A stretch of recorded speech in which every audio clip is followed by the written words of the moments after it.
Good afternoon, everyone. Once again, we have our family podcast, Big Sam and Nephews. I want to introduce my. Uh-oh, you went off. This is the Nephews and Nate show today because Big Sam just left us. He's probably having technical difficulties. This is Nate Marlowe. He is the resident baseball guru. I'm Yes, nephew. sir. I'm nephew number one.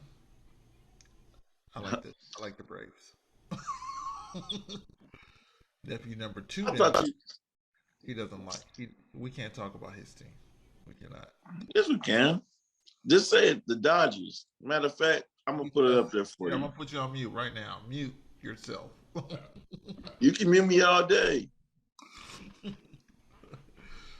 So today we're going to be talking about the baseball play. Oh, here we go. See this bull.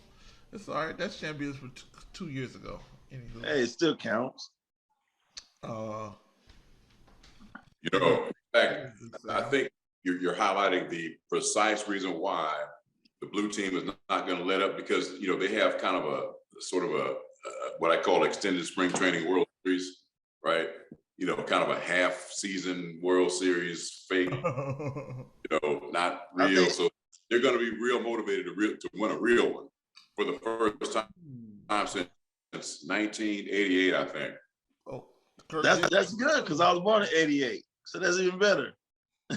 So your team hadn't won a title all your whole life. Why do you support them? whole life. They've won a real title, Wow. Victor, that's true love, because they let you down. They can't even buy a real title. I think last year what happened was we were still hung over from partying from the last championship. So we allowed the Atlanta Braves to get one. We had to share the spotlight somehow. What happened is you got let me be politically correct, a derriere whipping from who all year, and you spent your tongue was hanging out by the end of the year because you were chasing us, right? Put it on you. That is true. That's what got you. And I think it was, if things were right, one of those two teams was supposed to win it. And then at the end of the year, you guys lost Muncie and we lost Belt. That's why Atlanta won. Thank you.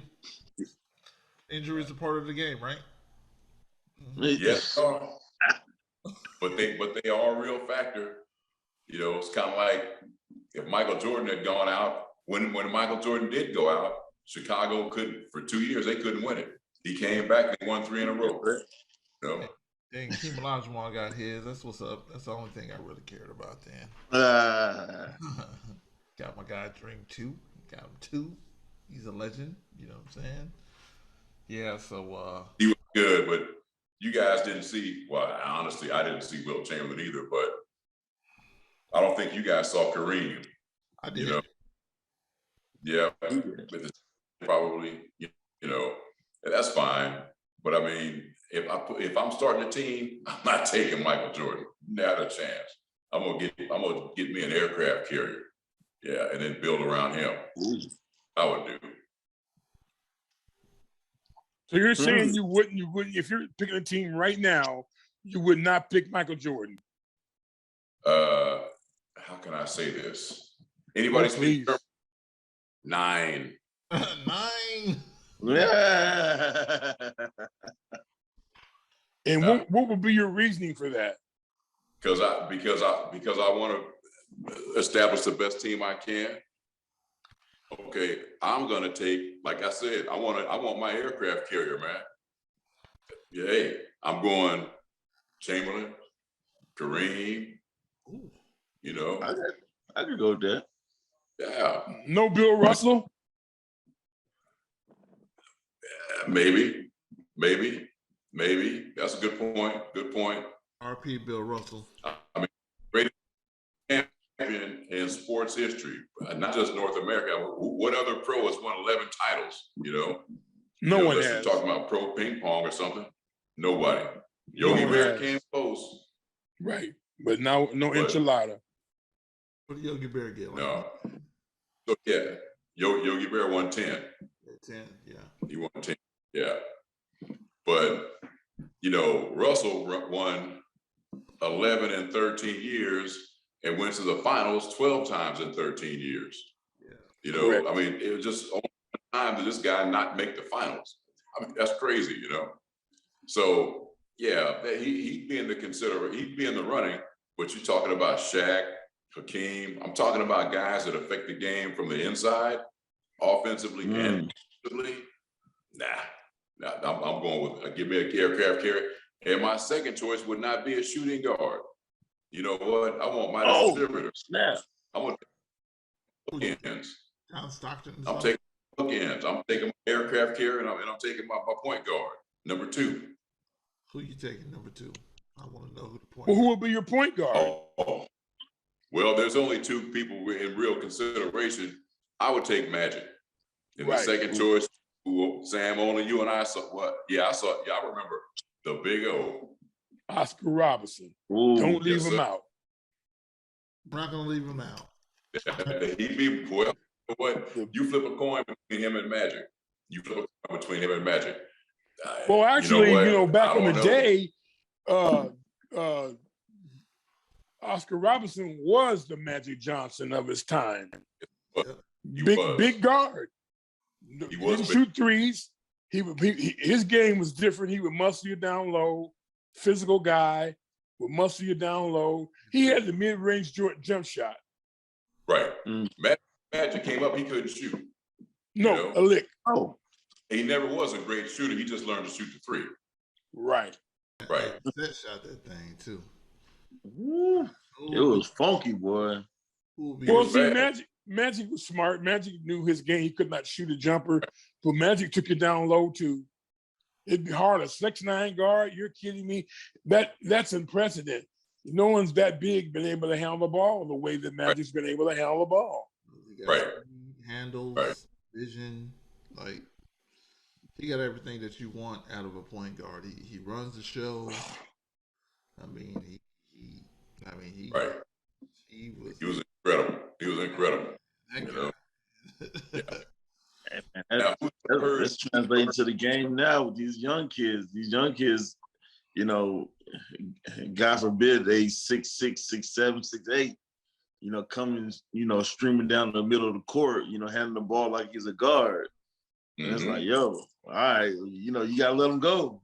You know what I'm saying? Like, you gotta let them see what they can do. But at the same time, you like, dang, like Magic was doing it. You know what I'm saying? Yeah, other big guards doing it. So it's just, the games just translate to that. Just more kids are doing it now.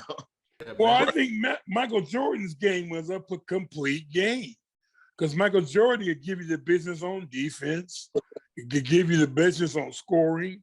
I just think, Nate, I disagree with your selection of not having Michael Jordan on that list, Nate. No, he said number 1. He said number 1. He said he won't pick him number 1. You say you would? I'm sorry. Like if we're starting a team, and look, guys, I understand, but guys who are a little on the younger side, Jordan, right? Because that's who you saw.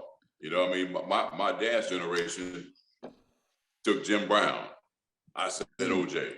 I didn't see Jim Brown, but the thing is, and so, starting a team, Sam, starting a team. And what I was saying, when I said aircraft carrier, I'm a military guy, but, I'm going to get the guy that affects the game, right? And makes other players better and makes other players on the other team, he makes them alter their game, right? Like shooting, you have to shoot over him.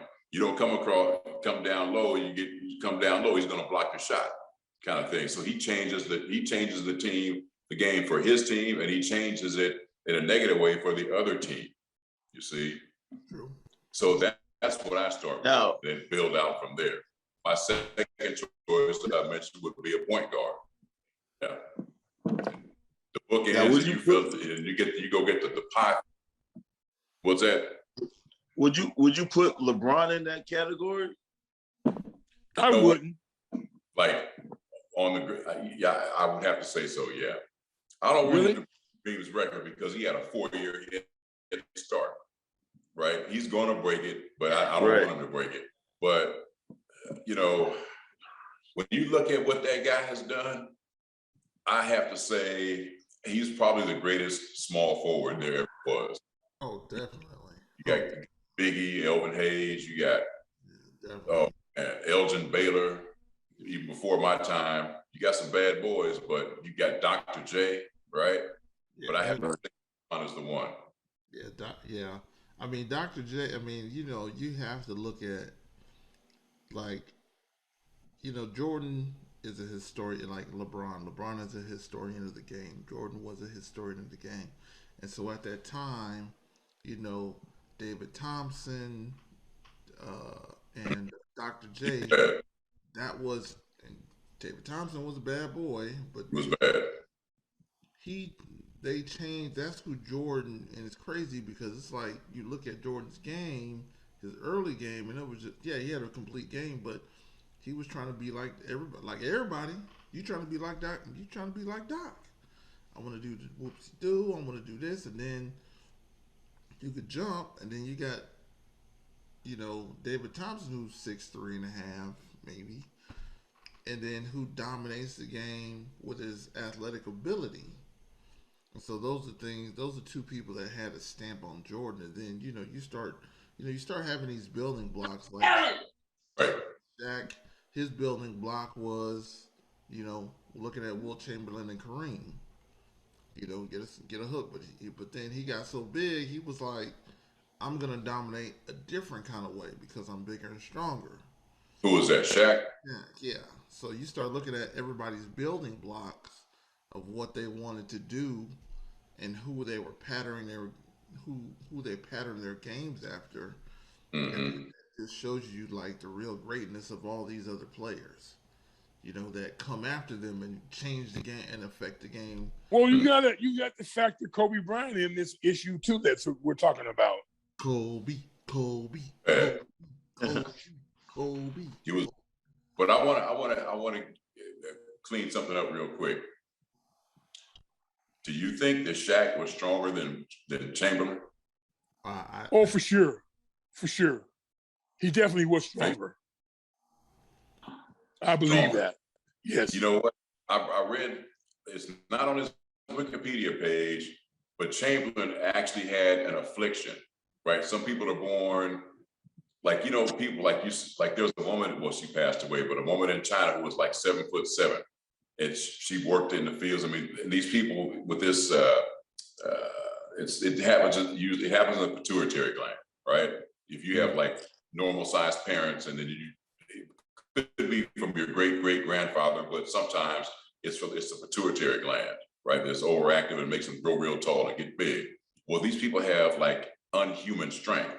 Chamberlain had, I don't know if it was a pituitary gland with him, but he had this just crazy. I mean, he could bench press like 500 pounds or something crazy, Bench press 500. So, he could I don't know. Like 600-700 pounds. Shaq was bigger. I don't know stronger. Go ahead. Yeah, I know. I heard. I mean, I've seen the interviews. Sometimes you got to look at Wilt Chamberlain's interviews, and it's like, man, he's a character. But when he's like, no, I can bench press this, and other people came behind him who played with him, who was next to him, was like, nah, he could go 500 pounds with and like can do it with no problem. Like, I'm just well, you got to factor in, folks. You got to sort of factor in the other issue is that there were not a lot of black men that played basketball in that time, and if you were black and you played, you had to be somewhat of a superstar to play on these teams. Because Bill Russell would not have benefited had he not had Bob Cousy. Bill Russell would not have benefited if he did not have Casey Jones, Sam Jones, two of the most wicked, John Havlicek. one of the most wicked, small. I don't even know if you could consider John Havlicek a small forward. Basically, He was bad. He kind of had the height of a two guard, but John Havlicek sort of had. He was a go-go. He just kept going. They didn't see Hondo. This dude never, ever stopped. No. It's like it didn't look real. No. You know?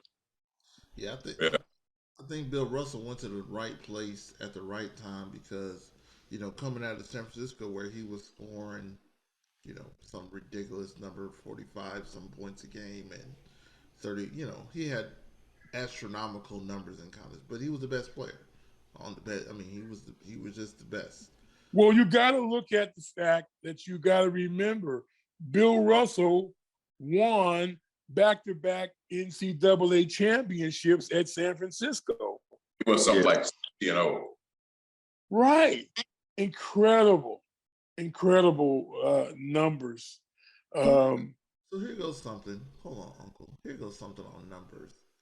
So people always debate about the Jordan. They're like, why did we not talk about Kareem as being the best?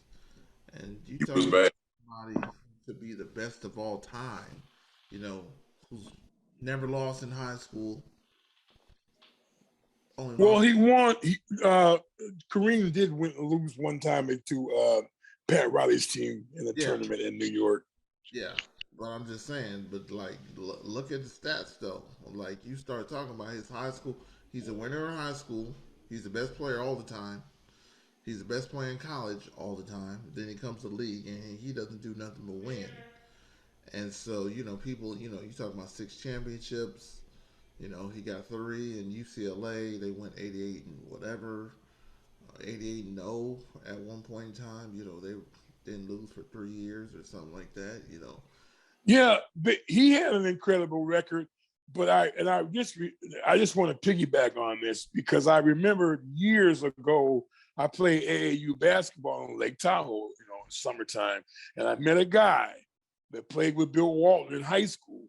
And I asked him, I said, did you guys actually never go, 80 something and 1 in high school? He said, yeah. Bill Walton was a monster. Right, Bill Walton was a monster too. Yeah, there were a lot of monsters. Yeah, he doesn't get the credit. Oh no. Bill Walton was a monster, but yeah, I don't know, if I had to start a team, who would I pick? Kobe or Jordan? I go Kobe. You want to go 1A or 1B? Well, you have to. Again, this is just my my opinion. I think you've got to go with Michael Jordan, undoubtedly. And then I would say it'd be 1A, 1B. And then if you're going to have a second team, but you can't have, just like anything else, they now have exploded this all-time greats, not to 50, to 75. Yeah. And it's going to end up being the top 100 at some point in time, folks. It's just going to be. I mean, I think because of the top 50, they messed up the first time. So you got to put Dominique in it. You have yes. You have some people. Well, Alice English. And here's the other thing: Alice English is not in the Hall of Fame. I think Alice English should be in the Hall of Fame. Alice English was one of the most, doesn't get the credit for being the marksman that he was. My gosh. Yeah. Right. He can go. Again, these are people who revolutionized the game too. So, people like, he didn't shoot the ball like that. I'm like, yo, you guys didn't see what he could do? Like, he didn't shoot the ball. You guys remember Iceman? Yep. I seen him in his latter part, the end of the career. Well, and the other thing, and I read this online, should Sean Kemp be in the Hall of Fame? Kind of didn't play long enough. I don't think he dominated long enough. But he was effective, though. I mean, he was effective when he was playing. I mean, you got him and D, man. I mean, without bad. Man, Rain Man? Bad. Throw that thing. Look, he was the original. See now, I think again, this is just my humble opinion. You got to put Dominique in the Hall of Fame at some point in time. I mean, not Dominique, Sean Kemp. Yeah, his numbers are good. Dominique's not in? No, Dominique's in. That's I said the wrong name. I mean, it took too long to put Chris Webber in. You know what I'm saying? So they took too long to put C Webb in. They were talking about his numbers, this, and I'm like, this dude was like one of the top passers. He was one of the top scorers. He was one of the top rebounders. He was one of the top power forwards for a long, long, long time. You know, and you know they put him in. So yeah, I for 10 years though, Sean Kemp was a beast. I mean, he was. And I think the 10-year span that he had was Hall of Fame worthy. Well, I think and this shouldn't hurt him, but what hurt him too was he got mixed up with the alcohol and drugs, and but that you should not hold that against him because that didn't affect his playing. It just socially, it just affected his that alcohol and drugs. When he went to Cleveland too. So when he left Seattle, you know, he was hurt. And so, you know, when he went to Cleveland, he was still killing it though. He was still 18 points a game, you know, 10 rebounds a game. Right. So if you're a double-double, you go to another team and you still, recover and you still have a double-double. It's just my opinion. I think Sean Kemp should be in. Yeah. I would like to see Rain Man in there. It might be hurting him at the end of his, not even that close to the end of his career, but he was kind of portly, right? He had a big old gut, it just didn't, the image didn't, and now you can't hold a dude out of the Hall of Fame because he had a gut, or there's a few guys that wouldn't have made it in, but, right. I just wonder if since the Hall of Fame, this disappoints me. It's kind of a popularity contest, right? Oh yeah.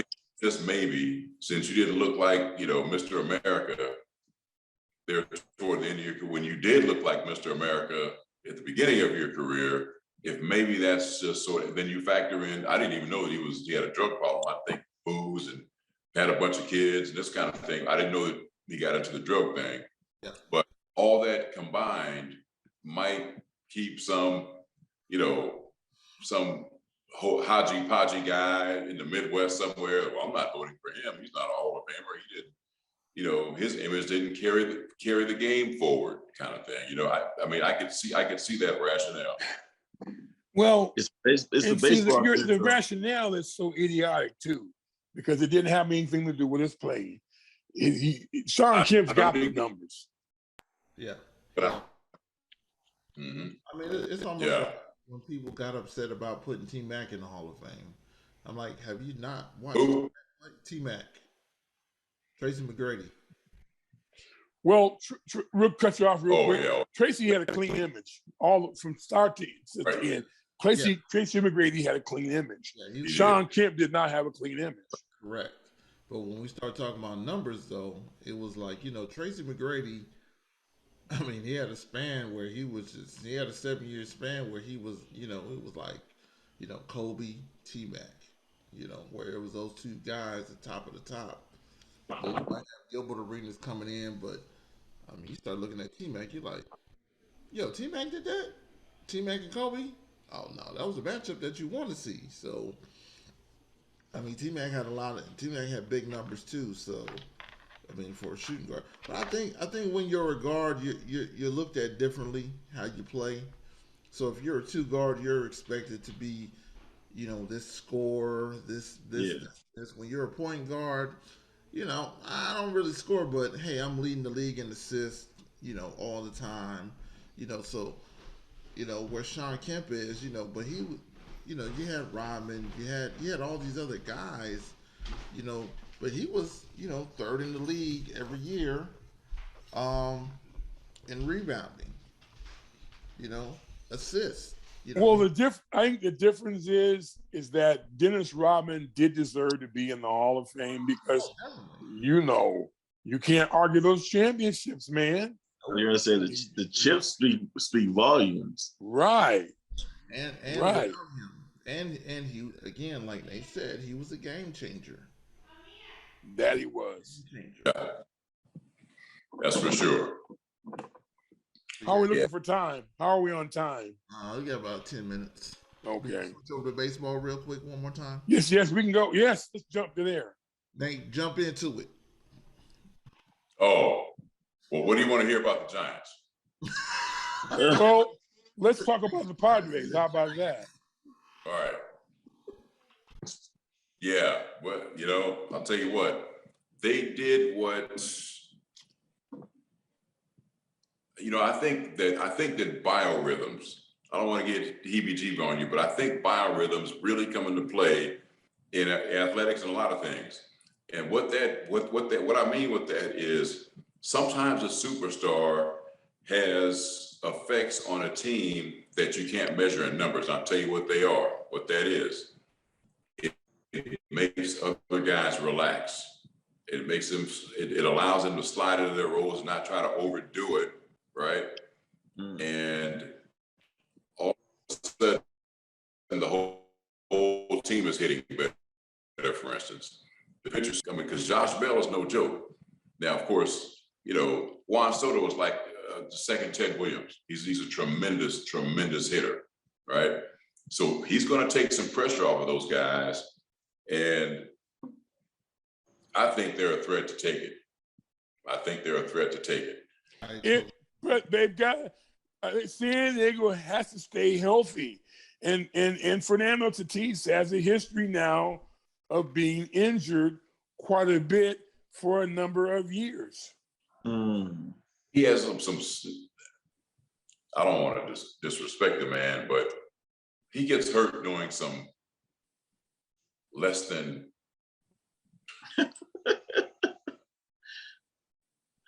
Not smart. So I don't know that he's going to have a problem staying healthy.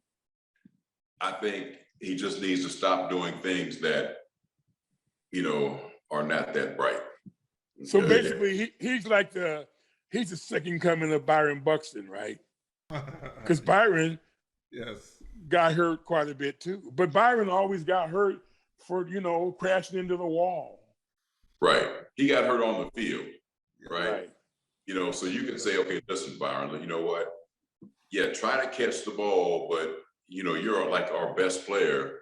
And if you get hurt, just try to, maybe go light into the wall or maybe not even go to the ball kind of thing, play deep and then come charge forward or whatever it takes. But I'm talking about things like that guy in Chicago, Luis Robert, that in spring training, early spring training, he jumps up, tries to rob a home run, comes down and lands like his armpit is on the fence and he pulls his shoulder out. The dude missed most of last year. That's not smart. You have to play smart, If that's game 7 of the World Series, go ahead and go for it. But man, sometimes the guys don't use their head. Part of that might be that they're so young. I can jump, I can run, I can jump. I want to jump up and catch this. Make the highlights. Spring training. Nobody's even going to remember it. So my point is, I don't think that Tatis, I don't think it'll be as difficult as it may seem. Because 2 years in a row that he missed massive time. But if he just settles down and keeps his head not only in the game but in life, you see. Yeah, because over the last couple of years, man, you started hearing Tatis' name in the marketing and everything. Now it's like, now that you're on the field, like, the stardom is kind of fading away to other players that's coming up right now. That's my point. A la Mike Trout, you're hearing about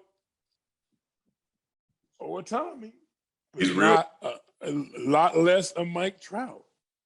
Man, I'm gonna give you a cold prediction about Mike Trout. He's gonna be a Dodger in the next 2 years. Cussing again, man. He is cussing again. This is a family show, sir.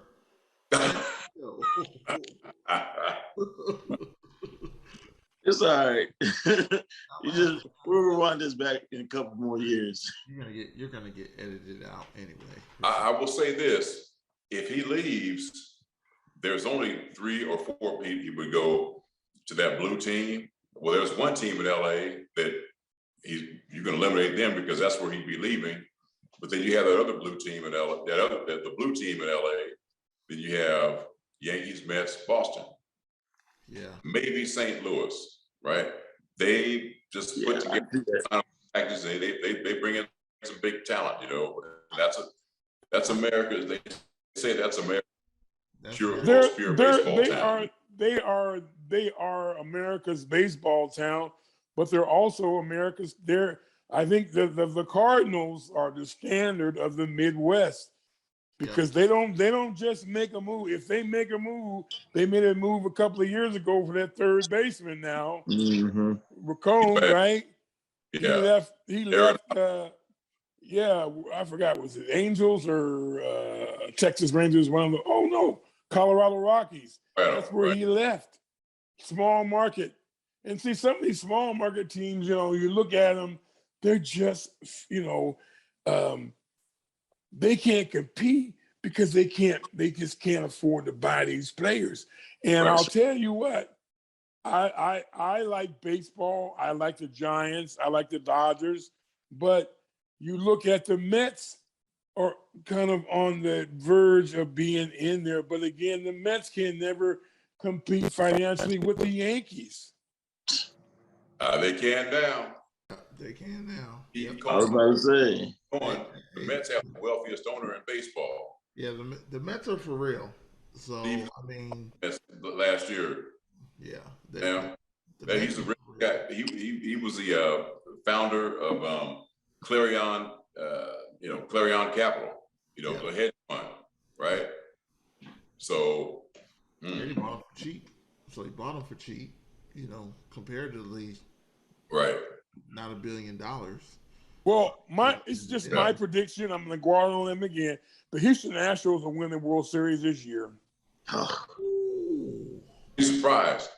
They've got pitching and excellent coach. They've got an offense. Yeah. I was gonna say my dark horse team was gonna be the Mets. My dark horse team. And you're dark too. I'm definitely no pun intended. You're dark. Man, the Mets, I don't know. I mean, that lead in the East is slipping. It is slipping, but I mean they have some injuries too, though.